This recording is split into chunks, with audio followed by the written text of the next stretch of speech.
gente, eu sou a Teacher Fabi Wesley e hoje nós vamos falar sobre o presente simples. Mas antes, se você ainda não é inscrito no canal, se inscreve agora e aproveita para dar aquele joinha, ok?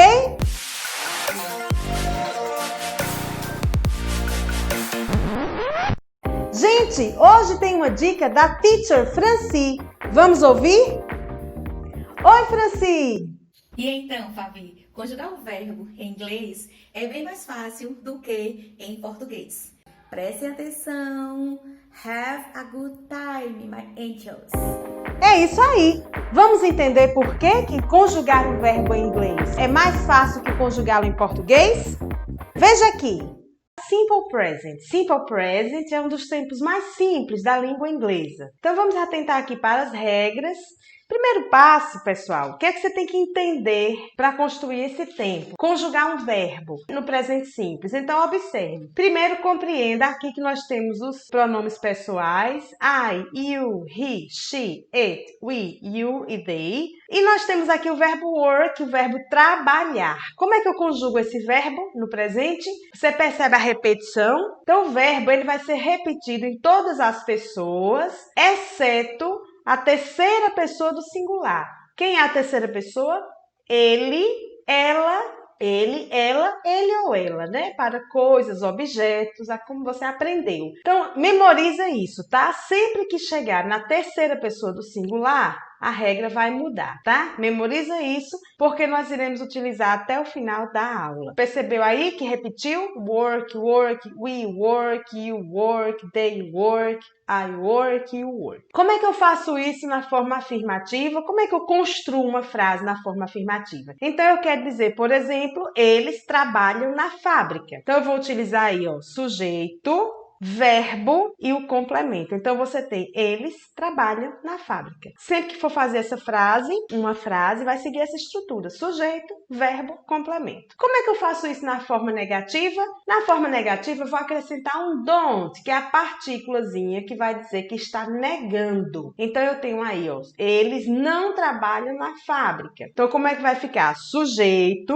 don't, a partículazinha com not, mais o verbo work. Eles não trabalham na fábrica. Então, sujeito, negativa, o don't, o verbo e, por fim, o complemento. Atenção para a forma interrogativa. Como é que eu construo a forma interrogativa? Então, eu quero perguntar, eles trabalham na fábrica? Como é que eu pergunto isso? Pessoal, em língua inglesa, sempre que eu for fazer uma pergunta, eu vou utilizar aqui, eu vou necessitar da presença de um auxiliar. E o auxiliar dessa frase é o do. O auxiliar desse tempo verbal é o do. Então, o que é que significa do? Do, enquanto auxiliar, ele não tem tradução nenhuma. Ele só está aqui nessa frase, ele sempre tem que vir no início da frase e ele está aqui para auxiliar o verbo e para dizer a você que isso aqui trata-se de uma frase interrogativa. Porque em português, só o fato de acrescentar interrogação já torna a frase uma interrogativa. Em inglês, não, eu preciso também do auxiliar. Então,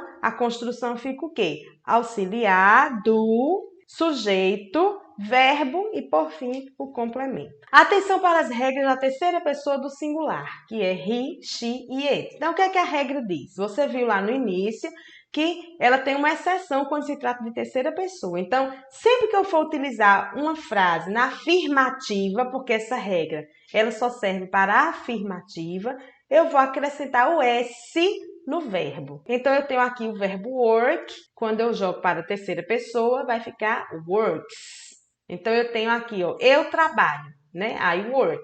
Ela trabalha, she works. Terceira pessoa, por causa do she. Quando o verbo termina em S, SH, CH, X, Z e O, eu vou acrescentar o ES. É o caso aí de wash, o verbo lavar, terminado em SH, eu acrescento ES. É o caso também do verbo go, que significa ir.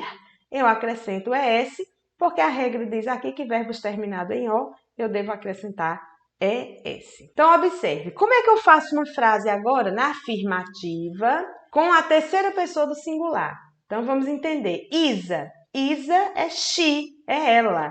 Terceira pessoa do singular.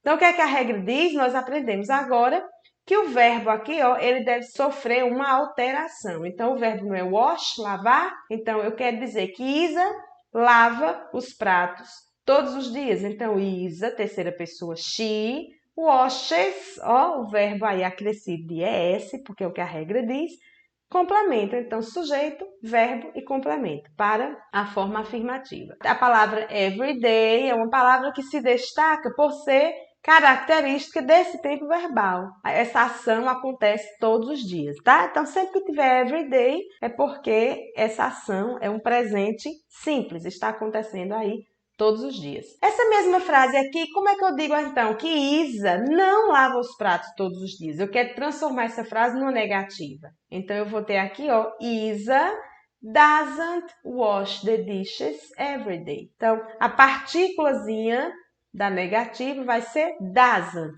ok? Porque trata-se de terceira pessoa do singular. E o verbo aqui, pessoal, ele não pode ser flexionado, não pode ter ES. Por quê? Porque tem a presença do auxiliar. E a regra da flexão do verbo aqui, ó, só serve para a forma afirmativa, tá bom? Então, nós temos aqui a afirmativa, temos aqui a negativa, vamos ver agora a interrogativa. Conforme eu disse a vocês, toda frase interrogativa, ela precisa de um auxiliar, ok? E o auxiliar desse tempo, na terceira pessoa, no caso de Isa, she, vai ser o does. Então, eu vou utilizar aqui, ó, does she ou does Isa, tanto faz. Wash the dishes every day. Ela lava os pratos todos os dias. Então, o verbo também não vai poder ser acrescido de ES porque tem a presença do auxiliar. Então, lembrando que essa alteração só serve para a forma afirmativa. Veja aqui. Copia, viu, que ela tá dizendo aí que é importante. Deixa esse telefone de lado. Let's practice. Então, vamos lá, pessoal. Vamos resolver aqui 3 exemplos rápidos para sanar alguma dúvida que, porventura, tenha ficado. Então, você vai aí completar as lacunas com o verbo que está entre parênteses, utilizando o presente simples. Então, nós temos aqui, my dad doesn't work. Meu pai não trabalha. But my mom a lot. Mas minha mãe trabalha muito. Então, o verbo aqui, ó, trabalhar, a modificação que esse verbo vai sofrer. Então, nós temos aqui my mom, que é a terceira pessoa do singular, pode ser substituído também por she, ela, né? Minha mãe é ela. Então, como é que vai ficar aqui? A regra diz que devemos acrescentar o S ao final do verbo. Então, works. Segunda questão, Carol. Carol também é she, terceira pessoa do singular. Ela, a gente vai utilizar aqui o verbo go. E a regra diz que verbos terminados em O devem ser acrescidos de ES. Então, como é que vai ficar aí? Goes. E a terceira questão, she, terceira pessoa do singular também. E nós temos aqui, ó, to read a book. E o verbo é preferir, prefer. Então, eu quero dizer que ela prefere ler um livro. Então, verbos aqui terminado em R. A regra também diz que eu devo apenas acrescentar o S. Então, vai ficar aí, prefers. Você vai seguir, então, a mesma regra do exercício anterior. Observe aqui o make, verbo entre parênteses, o say, walk, e aí vai. Os verbos que estão entre parênteses, vai perceber quem é aqui o que está antecedendo, se está na primeira pessoa, se está na terceira pessoa, e vai completar esse diálogo aí para mim, ok? Então é isso, completa aí o texto, envia para o meu Classroom apenas o gabarito. Bom, gente, é isso. Ficamos por aqui. Espero que você tenha gostado, tenha entendido. Ficou claro para você? Tá com dúvida? Comenta aqui. Tem alguma sugestão de aula? Tem alguma curiosidade em inglês? Alguma coisa que você queira saber? Coloca aqui nos comentários que a gente vai fazer de tudo para atender você, tá bom? Então, fica bem, estuda bastante e até a próxima aula. Beijo!